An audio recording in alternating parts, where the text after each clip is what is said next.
press statement po ng ating hepe ng Pambansang Pulisya, Police Director General Ronald Bato de la Rosa.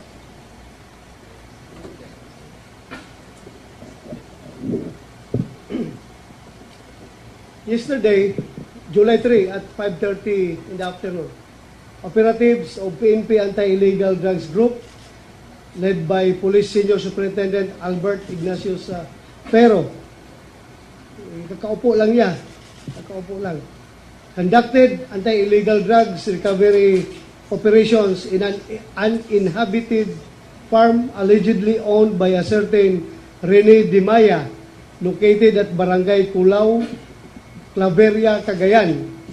The operation was carried out based on reliable information shared by a citizen informant. The raiding team was supported by the Special Action Force, Bureau of Customs Intelligence Group, Ilocos Norte Police Provincial Office, Cagayan Police Provincial Office, and PDEA Region 2. The operation resulted in the recovery of 180 plastic packs of suspected methamphetamine hydrochloride, also known as shabu, placed in 7 black bags with markings Leia D. Sino bang Leia dito sa inyo? Ikaw no, UNTV no, Leia. Consign ito sa iyo, ikaw consign eh. And 1 big blue ice box with an estimated value of 900 million pesos. Or 900 million dito sa Manila standard dahil nagkalat ang shabu dito. Pero pag ito ay sa Davao standard, more or less 1 billion ito. Dahil mahal ang shabu doon sa Davao, sa Mindanao. Dahil hindi masyado nagpo-prosper yung drug trade doon. Palaging namamatay yung nag-engage sa drug trade. The confiscation of this contraband manifests the keen resolve of the PNP in pursuing the national government's flagship program against drugs, crime, and corruption. In the coming days, we expect more arrests and operations against syndicated crime groups engaged in drug trafficking. Any question? Yes, yung gusto pong magtanong, please, paki-state lang po yung name and the media outfit and then ask your question. Magandang hapon po, Sir. Maris Umali po sa GMA 7. Sir, gaano na po katagal minamanmanan itong lugar na ito kung saan nakumpiska yung ganito kalaking bilang ng mga shabu at ano po ang balak natin gawin dito? I understand you mentioned a while ago na pinasusunog nyo na kagad. Wala bang, kumbaga, proseso bago ipasunog ito, sir? Merong proseso yan at si Gerald Lapina sasagot sa proseso. We have a process in disposing itong mga illegal drugs na ito. And I have given instruction that this will be processed and disposed as soon as possible. The earliest time possible. Gano'n na po katagal minamanmanan yung lugar na ito? Ganito kalaking operasyon ng pag-produce ng shabu? Matagal na itong minamanmanan dahil alam natin yung area dyan sa north, sa may Cagayan area, yan yung pinakamalapit na point, di ba, going to China, to Taiwan. Yung mga shabu dyan nagagaling sa abroad, dyan nagdadak. Kaya itong source ito, sigurado ito, this is coming from overseas, either China or Taiwan. At sa kalagitnaan ng dagat, yung barko nila na kinargahan ng shabu, sinasalubong ito ng mga fishermen. May mga fishermen doon na involved. Nililipat sa maliit na mga bangka at dinadala doon sa mainland ng Philippines. At ito nga, ganyan kalaki ang nakarating ngayon. Sir, just a follow-up. Dahil ba sa pagkakakumpiska ng ganito, masasabi natin na neutralize na yung lugar na yun kung saan dinadala yung ganito karaming mga shabu from overseas? Or marami pang kailangan gawin para tuluyang masawata yung mismong operasyon na yon na nagaganap dun sa Cagayan? Malaki pang kuhan to, malaki pang gira ito. Hindi ito basta-basta din. Ito isang shipment lang ito eh. Hanggang mayroon pa silang ipaparating dito, pero parang makakarating na ganito karami. We have this next question from UNTV. Yes, ma'am. Sir, good afternoon po. Sir, paano natunton ng AIDG itong ganito karaming shabu? Meron ba tayong informant? At connected po ba ito doon sa 30 kilos naman na nahuli noong isang buwan ba yun? Bago po kayo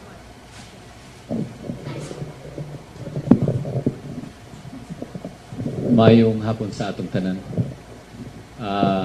Actually, ang number one na asset namin dito si PNP. Siya po ang nagbigay ng information sa akin. But kidding aside, Sinunog mo ako, asset mo ako, sinunog mo ako. actually, around 30 hours ago, nung ako po ay inutusan ng ating mahal na PNP, ay na-organize po natin yung team. Kasama po yung composite team from PIDEA, from Bureau of Customs, para ilunsad ang isang recovery effort sa Cagayan. And sa tingin ko naman ay yung relentless na trabaho ng kapulisan, at the same time yung pangunawa ng ating mga kababayan laban dito sa droga, ay nagtulak sa ating mga kababayan, itong ating informant, para magsuplong kasi natatakot sila. You are somehow correct in stating that our earlier buy-bust operation that yielded 30 kilos earlier on could be possibly connected. But we are further validating and conducting investigation. Si Colonel Estrella, yung ating kasama, ay siya yung aming partner. And ito pong ang aming upper class, si Sir Sid. Actually, siya yung isa sa mga nagkukumpas sa amin. Kaya ito, whole of government approach. Lahat ng grupo ng gobyerno ay sama-sama na bibira dito sa pinagbabawal na ito. We have the next question from... Naglago, Kaloy. Yes, sir. Ito ay classic example ito ng support ng citizenry. Ito'y taong bayan ang nagsuplong dito. Taong bayan ang nag-report na, sir, may alam ako na droga na tinago doon. Taong bayan. So napakaganda po ang resulta ngayon dahil ang taong bayan na ang tumulong sa atin. Thank you very much. Next question coming from CNN. Sir, good afternoon. George Kailas po of CNN Philippines. Sir, I understand wala po tayong huli sa operation. So may we know, sir, nasaan po itong si Rene Di Maya at saka yung Lea D? And what information can you give us about these two people? Thank you. Yung lady, pangalan po yun ng bag. Pangalan po ng bag, yung markings ng bag po yan. Pangalan. Markings yan. Pero sir, si Rene Di Maya, sir. Based on our initial investigation, we were able to find out that the owner of that particular lot is that person. And up to this time, the Provincial Police Office of Cagayan Valley is still conducting extensive investigation on the possible participation of that particular person. Sir, in the past, hindi niyo pa po ba na-encounter tong taong na to? Kasi given na 180 packs yung nakuha natin. So, sobrang dami. So, in the past ba? Never ba? Okay, sir. Thank you. Opo, the next one will come from TV5 to be followed by DZBB. Sir, clarification, ito nahukay. Pero ito ba produced dito or doon locally sa Cagayan?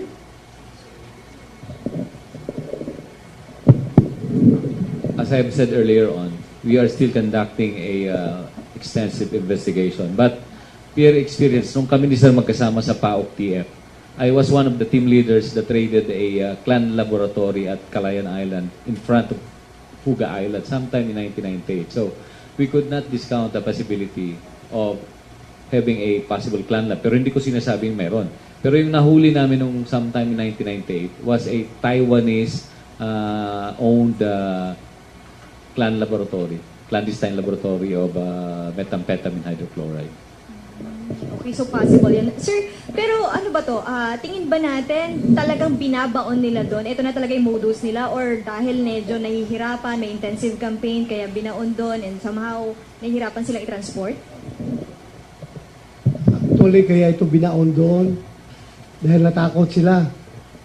Supposed to be ang movement nito from the sea, pag-approach sila sa lupa, on board sa fishing boat, di-deliver kaagad dito sa Binondo. Merong consignee dito sa Binondo. Nadalhan, inchik din. Papunta. Natakot ngayon, nanginginig. Tinago doon sa nilibing. Nilibing doon. So siguro, parang nagpapalamig lang, ganun. nagpapalamig, ganun.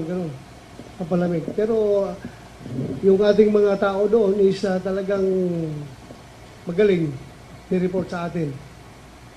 The next question will be coming from DCWD, Ms. Tuesday, to be followed by ABS-CBN, Ms. Maan Macapagal. Good afternoon, sirs. Sir, wala bang magiging pananagutan dito yung mga local government dahil sa dami nitong nakuha natin, yung barangay officials, up to the mayor and the governor? Ano ang posibleng kaharapin po nila na kaso? Legal. Meron ba tayo legal dito? Meron ba silang saan ba sabi na? Well, as stated earlier, an investigation will be conducted on this. And kung ano maging kalabasan ng investigation na yun, that whoever will be involved there, then he will be charged accordingly. But as mentioned by Chief PNP earlier, na ito is a classic example ng involvement ng ating citizenry. This is actually the key to a long-lasting solution to our drug problem. While we intensify our operations against high-value targets, it should be coupled with hand in hand with the demand reduction aspect of the operation, meaning we address yung sa grassroots level, involve yung mga nasa baba at empower them. You know, we have 17 million who voted for President Duterte. And if we can transform these 17 million people to get involved in the campaign against drugs, then we have a very good people empowered against drugs. Kaya that's what we have been studying with the Chief PNP and come up with an interagency address against drugs, which will involve not only the law enforcement agencies but also the interior and local government, the Department of Health, Department of Education, para ma-organize, ma-mobilize, ma-involve, ma-empower yung mga citizenry natin at the barangay level, at the grassroots level. Sir, follow up to my question, sir. Kasi sir, parang observation namin, panay-panay na yung paglutang ng mga drugs, illegal drugs. Para ang nangyayari po, kung saan na nilang dinidispose yung mga hawak nilang drug, pero wala naman tayong nahuhuli o nakakasuhan kaagad, baka palagi na lang ganon, may makukuha tayo, kaya lang wala naman tayong makakasuhan. Well, we take it at the positive side na may nag-report at we have an accomplishment in the recovery of these drugs. Instead of these are distributed to would-be users. So we take it at that. But as I've said earlier, we have a campaign against high-value targets on the supply reduction aspect of it. But this has to be coupled with the demand reduction aspect of the campaign against drugs. Thank you, sir. The next question coming from ABS-CBN. Babalik lang tayo dun, sir, sa recovery natin. Gusto namin ma-visualize paano nyo ito nakita, ano yung talagang kondisyon niya. And then, vacant lot ba siya, sir? May pag-aari ba yung lupang pinagbaunan? Actually, may marker yung ating informant. So, nung binigay sa atin, kasama yung ating taga Bureau of Customs, sila talaga yung naka-positively identify yung exact location ng nakabaon. And, ito pong tulang to, isa to sa exhibit natin. So, remark isa sa our first exhibit, exhibit A. Yung mga nakabalot. Kasama po yung ice box. Nandiyan pala. So, nakabalot yan. Tapos dahan-dahan naming sinobel para makita natin isa-isa at maingat naming inangat. Kasi kailangan in the presence of the media, in the presence of that particular barangay official, hindi namin to basta binunot. Nandun po yung barangay official. Kasama po doon ang Channel 7 and Channel 2. Sir, gaano kalalim yung hukay? Siguro mga 1 meter, parang gano'n. Sir, sa tansya nyo, gaano siya katagal ibinaon? And nakita ba ng informant yung mismong pagbaon? Ilang tao yung nagbaon? Nakilala ba niya yung mukha? Yun ay aming pinapalo up pa ngayon. So, ayaw namin i-divulge yung mga other essential information kasi baka ma-preempt ba tayo. But I think our informant has a good knowledge of those personalities. Ito po ay aming ipapalo up and hopefully we could come up with results. Sir, yung may-ari po ng lupa ay, meron ba may-ari yung lupa? Sa ngayon po yung may-ari ng lupa ay ang local police po ng Claveria ay siya pong na-task natin kahapon para i-conduct yung investigation, background investigation of that person. Kasi medyo magagabi na po kasi nung matunto namin yung lugar at we opted to extricate from the area for security reason and at the same time to secure the integrity of this evidence together with the Regional Director of PIDEA 2 and our customs partner and the Provincial Director of Ilocos Norte who provided us the media and other security forces kasi hindi naman po ito basta-basta. So, paano kung kami natsambahan doon? And alam naman po natin na medyo napaka-remote yung area near the seashore yon. Medyo hindi natin alam pa ang pwede mangyari sa amin. Okay, the next question will come from Filipino Star ngayon, Ms. Joy Cantos, and then to be followed by Cecil Suerte of Philippine Star.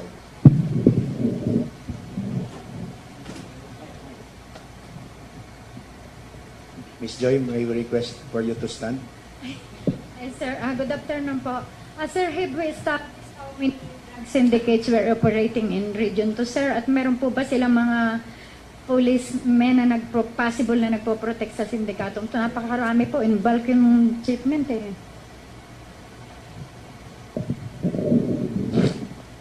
Sa ngayon, wala pa tayong na-identify na particular group o particular personalities na involved dito. Kasi beriro pa yung information na dumating sa amin na ganun lang, may tinago doon as to the persons behind this shipment. Wala pa. Zero pa tayo. Yung may-ari ng lupa, first impression is talagang sasabihin natin na he has constructive possession over this shabu. Dahil sa lupa niya nakuha ito eh. That is why we task the chief of police to investigate this person, locate and investigate this person, yung may-ari ng lupa. Pero kung sabihin naman niya na wala ko ako dyan nung nangyari yan at hindi ko kontrolado yung lupa, so marami silang lusot. Kaya nga mayroong investigation na ipapasagawa natin para to determine everything. Okay, from Ms. Cecil Suerte, Philippine Star. Yes, sir. Considering na nung Friday pa lang naupo yung bagong leadership. Sir, tapos kailan po pinarating sa inyo itong info that indeed may mga nakabaon doon? Bago ka pa mag-assume? Bago pa ako nag-assume. Hindi pa ako nag-assume. Kaso lang, yun nga, Friday ako nag-assume. Pag-assume ko, inutusan ko kagad si Colonel Pero na lumakad papunta doon. So, malayo kasi. Ilang hours ang travel mo? Actually, 30 hours pa kami papunta, kabalikan ngayon 30 hours na kami hindi pa nakahiga. Wala pang tulog. Oh. So sir, parang ang sinasabi ba natin, yung message natin sa taas na totoong, kasi in the past sinasabi ng PNP against drugs pero walang ganito karaming nakukuha agad-agad. Are we seeing na mas maraming na talagang nagko-cooperate because yung message no is being felt and being heard na sa baba, sa community? Totoo yan. Talagang we expect some more. Baka mamaya hindi lang ito ang makukuha natin. Baka meron pa tayong Shabu Laboratory talaga na isusuplong ng taong bayan. Dahil marami na tayong impormasyon na nagsipagdatingan. There's a follow-up question from ABS-CBN. Sir, may reward ba itong informant natin? Sigurado. Sa ngayon kasi, yung reward na sinasabi natin, tungkol lang yun sa mga drug lord na mamatay, di ba? Pag patay yung drug lord, meron tayong yung international na drug lord, 5 million. Pag national level na drug lord, 3 million. Wala pa itong, pag ganito yung tipster, wala pa. Pero ngayon, sigurado ako, pagbigyan natin. Kausapin ko si Presidente na magbigay ng reward para dito, para gaganahan yung mga informant natin magbigay ng impormasyon. Ang nagbigay po nito ng impormasyon was not motivated by reward. Siya ay talagang motivated by his sheer patriotism. Ayaw niya na, isipin mo ilang bata masisira ang buhay sa itong drugs na ito, kadami nito, ilang tao mabubuang nito pag ito'y pumasok sa system ng tao. Very patriotic yung tao, nagbigay ng information. So napakaganda po, kahit na hindi natin sinasabi na may reward, ang tao kusa na lang talaga dahil sawang-sawa ng mga tao, gusto na talaga na ng tunay na magbabago. Okay, last question, Madam.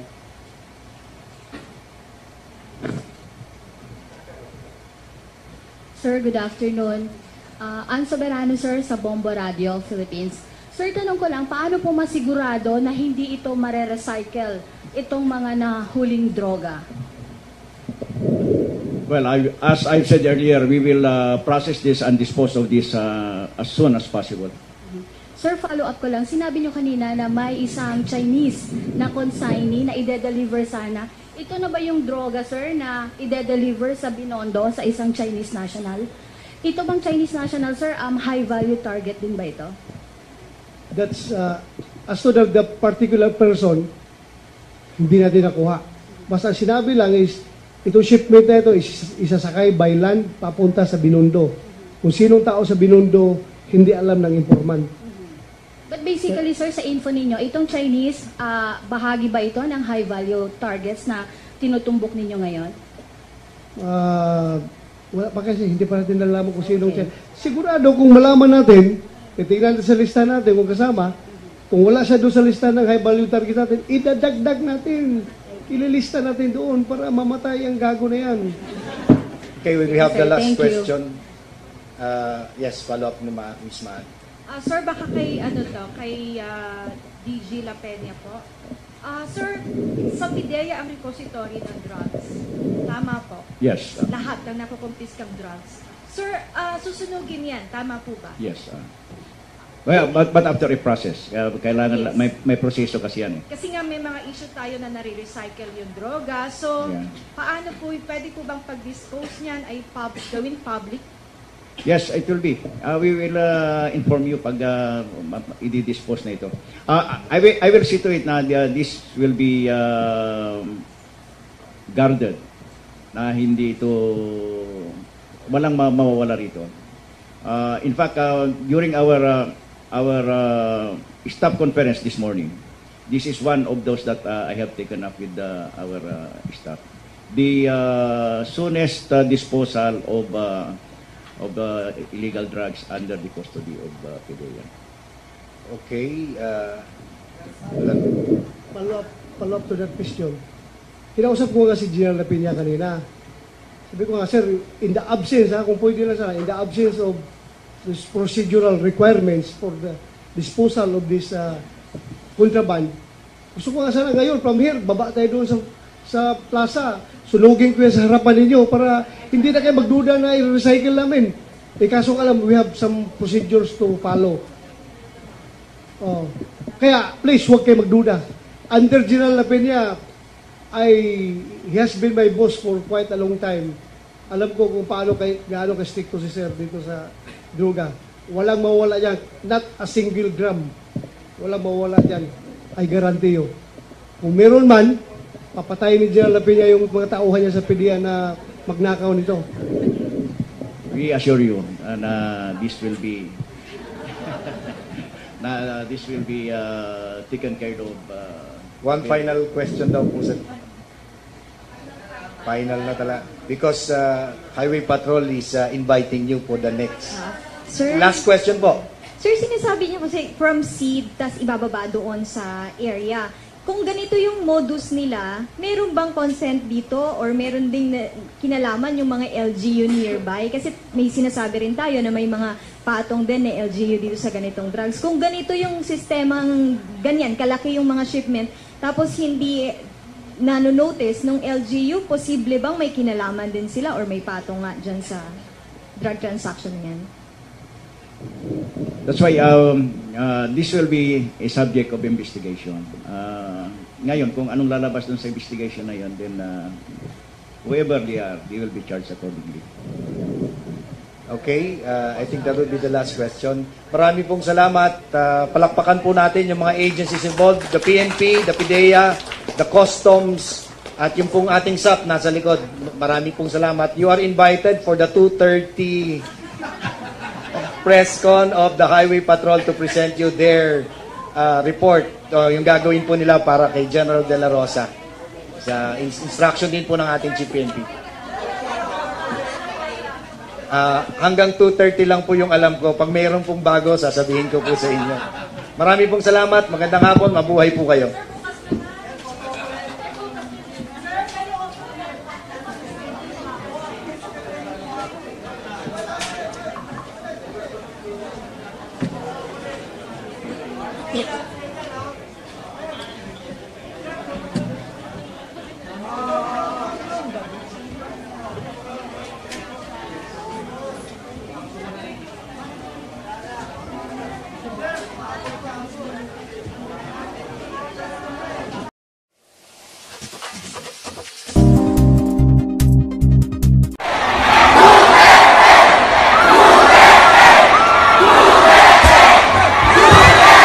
Press statement po ng ating hepe ng Pambansang Pulisya, Police Director General Ronald Bato de la Rosa.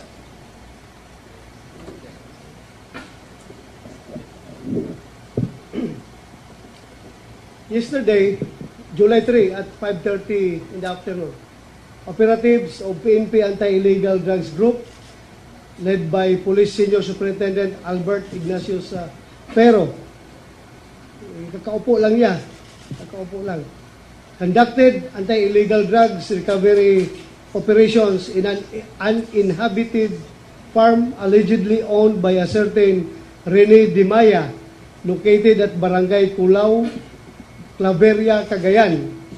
The operation was carried out based on reliable information shared by a citizen informant. The raiding team was supported by the Special Action Force, Bureau of Customs Intelligence Group, Ilocos Norte Police Provincial Office, Cagayan Police Provincial Office, and PIDEA Region 2. The operation resulted in the recovery of 180 plastic packs of suspected methamphetamine hydrochloride, also known as shabu, placed in 7 black bags with markings Leia D. Sino bang Leia dito sa inyo? Ikaw no, UNTV no, Leia. Consign ito sa iyo, ikaw consign eh. And 1 big blue ice box with an estimated value of 900 million pesos. Or 900 million ito dito sa Manila standard dahil nagkalat ang shabu dito. Pero pag ito ay sa Davao standard, more or less 1 billion ito. Dahil mahal ang shabu doon sa Davao, sa Mindanao. Dahil hindi masyado nagpo-prosper yung drug trade doon. Palaging namamatay yung nag-engage sa drug trade. The confiscation of this contraband manifests the keen resolve of the PNP in pursuing the national government's flagship program against drugs, crime, and corruption. In the coming days, we expect more arrests and operations against syndicated crime groups engaged in drug trafficking. Any question? Yes, yung gusto pong magtanong, please, paki-state lang po yung name and the media outfit and then ask your question. Magandang Yes, hapon po, Sir Maris Umali po sa GMA 7. Sir, gano'n na po katagal minamanmanan itong lugar na ito kung saan nakumpiska yung ganito kalaking bilang ng mga shabu at ano po ang balak natin gawin dito? I understand you mentioned a while ago na pinasusunog nyo na kagad. Wala bang, kumbaga, proseso bago ipasunog ito, sir? Mayroong proseso yan at si Gerald Lapina sasagot sa proseso. We have a process in disposing itong mga illegal drugs na ito. And I have given instruction that this will be processed and disposed as soon as possible. The earliest time possible. Gano'n na po katagal minamanmanan yung lugar na ito? Ganito kalaking operasyon ng pag-produce ng shabu? Matagal na itong minamanmanan dahil alam natin yung area dyan sa north, sa may Cagayan area, yan yung pinakamalapit na point, di ba, going to China, to Taiwan. Yung mga shabu dyan nagagaling sa abroad, dyan nagdadak. Kaya itong source ito, sigurado ito, this is coming from overseas, either China or Taiwan. At sa kalagitnaan ng dagat, yung barko nila na kinargahan ng shabu, sinasalubong ito ng mga fishermen. May mga fishermen doon na involved. Nililipat sa maliit na mga bangka at dinadala doon sa mainland ng Philippines. At ito nga, ganyan kalaki ang nakarating ngayon. Sir, just a follow-up. Dahil ba sa pagkakakumpiska ng ganito, masasabi natin na neutralize na yung lugar na yun kung saan dinadala yung ganito karaming mga shabu from overseas, or marami pang kailangan gawin para tuluyang masawata yung mismong operasyon na yon na nagaganap dun sa Cagayan? Malaki pang kwanto, malaki pang gira ito.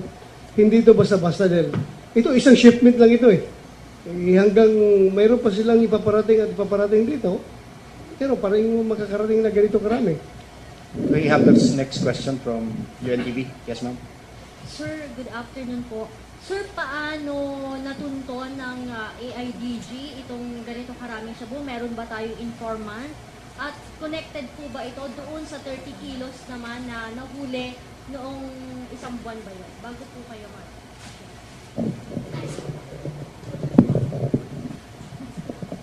Mayong hapon sa atong tanan. Actually, ang number 1 na asset namin dito si PNP. Siya po ang nagbigay ng information sa akin. But kidding aside, Sinunog mo ako, asset mo ako, sinunog mo ako. actually,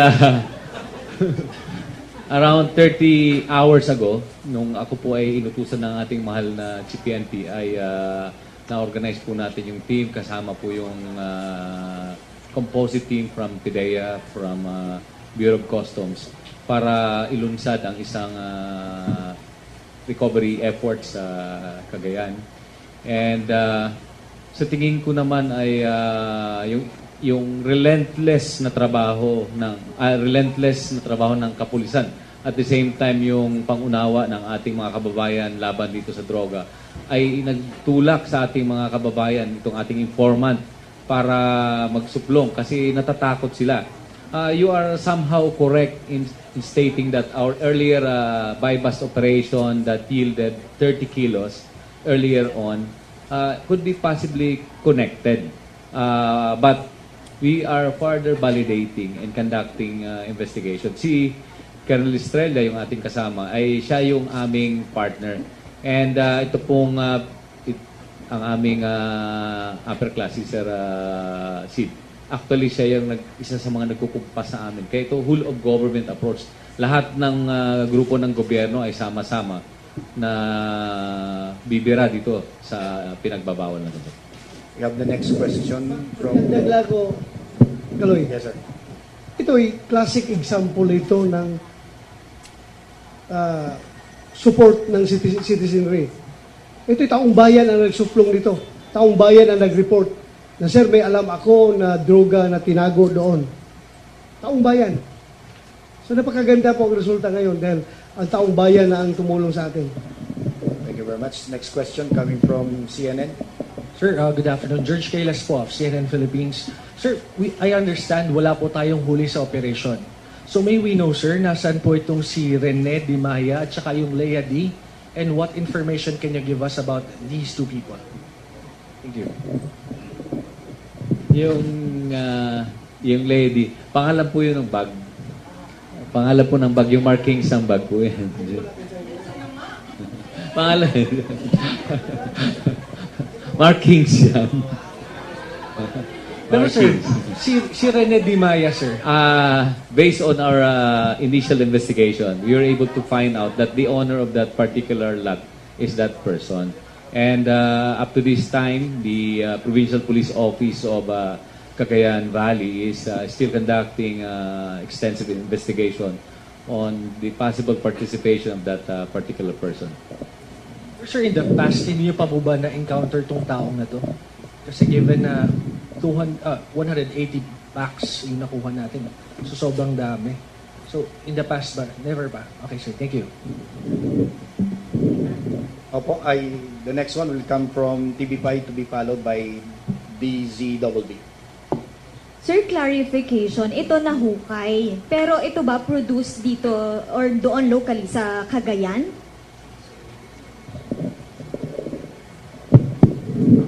As I've said earlier on, we are still conducting a extensive investigation. But peer experience, nung kami ni Sir magkasama sa PAOK TF, I was one of the team leaders that raided a clan laboratory at Calayan Island in front of Huga Island sometime in 1998. So, we could not discount the possibility. Babalik lang tayo dun, sir, sa recovery natin. Gusto namin ma-visualize paano nyo ito nakita, ano yung talagang kondisyon niya. And then, vacant lot ba siya, sir? May pag-aari ba yung lupang pinagbaunan? Actually, may marker yung ating informant. So, nung binigay sa atin, kasama yung ating taga Bureau of Customs, sila talaga yung naka-positively identify yung exact location ng nakabaon. And ito pong tulang to, isa to sa exhibit natin. So, we mark this as our first exhibit. Yung mga nakabalot. Nakabalot. Kasama po yung ice box. Nandyan pala. So, nakabalot yan. Tapos dahan-dahan naming sinobel para makita natin isa-isa at maingat naming inangat. Kasi kailangan in the presence of the media, in the presence of that particular barangay official, hindi namin ito basta binunot. Nandun po yung barangay official. Kasama po doon ang Channel 7 and Channel 2. Sir, gaano kalalim yung hukay? Siguro mga 1 meter, parang gano'n. Sir, sa tansya nyo, gaano siya katagal ibinaon? And nakita ba ng informant yung mismong pagbaon? Ilang tao yung nagbaon? Nakilala ba niya yung mukha? Yun ay aming pinapalo up pa ngayon. So, ayaw namin i-divulge yung mga other essential information kasi baka ma-preempt ba tayo. But I think our informant has a good knowledge of those personalities. Ito po ay aming ipapalo up and hopefully we could come up with results. Sir, yung may-ari po ng lupa ay, meron ba may-ari yung lupa? Sa ngayon po yung may-ari ng lupa ay ang local police po ng Claveria ay siya pong natask natin kahapon para i-conduct yung investigation, the background investigation of that person. Kasi medyo magagabi na po kasi nung matunto namin yung lugar at we opted to extricate from the area for security reason and at the same time to secure the integrity of this evidence together with the regional director of PIDEA 2 and our customs partner and the provincial director of Ilocos Norte who provided us the media and other security forces kasi hindi naman po ito basta-basta. So, paano kung kami natsambahan doon? And alam naman po natin na medyo napaka-remote yung area near the seashore yon. Medyo hindi natin alam pa ang pwede mangyari sa amin. Okay, the next question will come from Filipino Star ngayon, Ms. Joy Cantos, and then to be followed by Cecil Suerte of Philippine Star.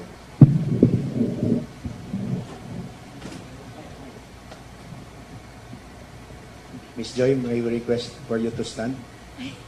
Yes, sir. Good afternoon po.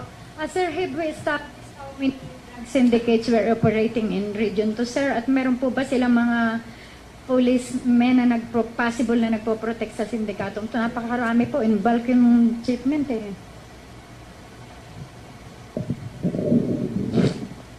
Sa ngayon, wala pa tayong na-identify na particular group o particular personalities na involved dito. Kasi beriro pa yung information na dumating sa amin na ganun lang, may tinago doon as to the persons behind this shipment. Wala pa, zero pa tayo. Yung may-ari ng lupa, first impression is talagang sasabihin natin na he has constructive possession over this shabu dahil sa lupa niya nakuha ito eh. That is why we task the chief of police to investigate this person, locate and investigate this person, yung may-ari ng lupa. Pero kung sabihin naman niya na wala ko ako dyan nung nangyari yan at hindi ko kontrolado yung lupa, so marami silang lusot, Kaya nga mayroong investigation na ipapasagawa natin para to determine everything. Okay, from Ms. Cecil Suerte, Philippine Star. Yes, sir. Considering na nung Friday pa lang naupo yung bagong leadership. Sir, tapos kailan po pinarating sa inyo itong info that indeed may mga nakabaon doon? Bago ka pa mag-assume? Bago pa ako nag-assume. Hindi pa ako naka-assume. Kaso lang, yun nga, Friday ako nag-assume. Pag-assume ko, inutusan ko kagad si Colonel Pero na lumakad papunta doon. So, malayo kasi. Ilang hours ang travel mo? Actually, 20 hours pa kami. Pag-puntahan, kabalikan mo yung 30 hours na kami hindi pa nakahiga. Wala pang tulog. Okay. So sir, parang ang sinasabi ba natin, yung message natin sa taas na totoong, kasi in the past sinasabi ng PNP against drugs pero walang ganito karaming nakukuha agad-agad.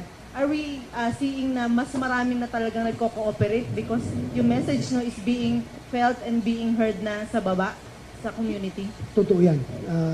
Talagang we expect some more. Baka mamaya hindi lang ito ang makukuha natin. Baka meron pa tayong Shabu Laboratory talaga na isusuplong ng taong bayan. Dahil marami na tayong impormasyon na nagsipagdatingan. There's a follow-up question from ABS-CBN. Sir, may reward ba itong informant natin? Sigurado. Sa ngayon kasi, yung reward na sinasabi natin, tungkol lang yun sa mga drug lord na mamatay, di ba? Pagpatay yung drug lord, meron tayong yung international na drug lord, 5 million. Pag national level na drug lord, 3 million. Wala pa itong, pag ganito yung tipster, wala pa. Pero ngayon, sigurado ako, pagbigyan natin. Kausapin ko si Presidente na magbigay ng reward para dito, para gaganahan yung mga informant natin magbigay ng informasyon. Ang nagbigay po nito ng informasyon was not motivated by reward. Siya ay talagang motivated by his sheer patriotism. Ayaw niya na, isipin mo ilang bata masisira ang buhay sa itong drugs ito, kadami nito, ilang tao mabubuang nito pag ito'y pumasok sa system ng tao. Very patriotic yung tao, nagbigay ng information. So napakaganda po, kahit na hindi natin sinasabi na may reward, ang tao kusa na lang talaga dahil sawang-sawa ng mga tao, gusto na talaga na ng tunay na magbabago. Okay, last question, Madam.